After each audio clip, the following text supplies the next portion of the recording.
Selamat pagi, kali ini kita sudah berada di lokasi kegiatan gotong royong pemerintah Kota Palembang bersama Wali Kota Palembang. Tepatnya di anak sungai Jembatan Karangpanjang, Jalan Kiai Haji Azhari, Kelurahan 12 Ulu, Kecamatan Seberang Ulu 2, Kota Palembang.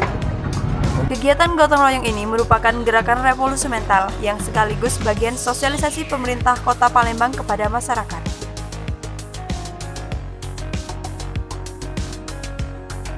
Bagaimana kita masyarakat yang ada di sekitar sini? Nah, ini adalah gerakan revolusi mental untuk merubah perilaku masyarakat. Ini termasuk bagian daripada sosialisasi kita.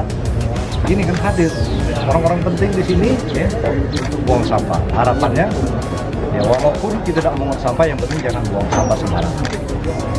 Sekarang fungsi jendela pintu yang berada pinggir sungai, kalau selama ini dipergunakan untuk membuang sampah, harapannya ke depan kita bisa bergunakan untuk melihat sungai kita yang indah, yang jernih, ada ikannya dan sebagainya.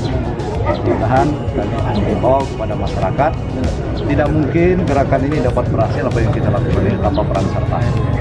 Oleh karena mari sama-sama kita juru sungai ini yang akan kita persembahkan kepada orang yang kita sayang.